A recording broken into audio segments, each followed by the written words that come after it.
السلام عليكم ورحمة الله وبركاته walaalaha qiimaha iyo qadarinta mudan aad baan idin salaamaya meel baad joogtaan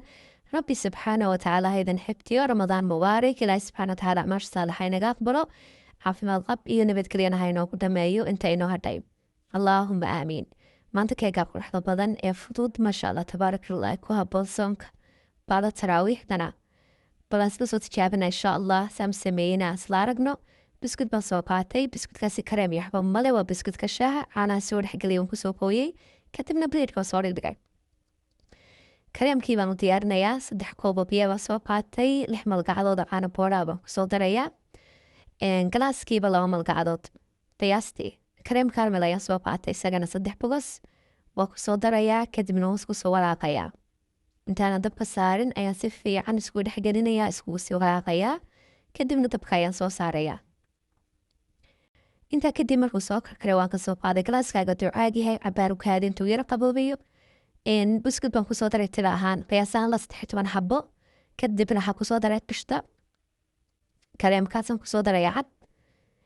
kadibna waan isku soo shiidayaa si fiican markuu kareemkii buskudkii iyo qishta kareemkii cadda iskugu soo shiidmeen buskudka ayaan kusoo dusha kaga soo daray kadibna talaagadan gelinayaa ilaa intuu isku soo qabsanayo oo soo qaboobayo qaybtii u dambeysay ayaan soo diyaarinaya hadda strawberry jellygaas soo qaatay 2 bogos waxaan kaloo soo qaatay 2 galaas oo biyo ah oo kulul diirimaada ugu kuleel xiga kadibna isku walaaqayaa si fiican isku dhexgelinayaa walaaqayaa si uu burburo sonkorta waxaa u eg u baaba'o intaa kadib waxaan soo saaraya keekii aan geliyey biskudkii iyo kareemkii aan talaagada geliyey si aan markaana dusha uga daro insha allah waxaan isticmaalay fruitka strawberry baan dusha ka saaray maadaama jelligu strawberry ahaa laakiin waxaa la waxaad jeceshay waad saaran kartaa oo marka available kuwaad haysatid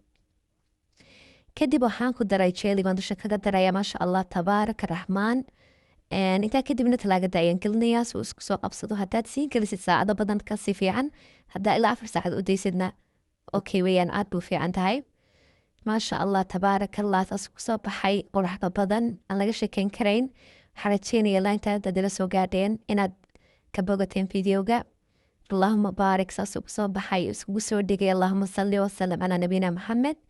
khayr badan baa idiin soo rajeynayaa inaad soo tijaabisaan insha allah waan rajeynayaa hadda hore noola joogtay aad baad u mahadsan tahay daawashadaada qiimaha badan haddaad nagu cusubtayna fadlan subscribe-ka iyo like-ta iyo share-kuba intaba noogu qabo qolii hore noola joogana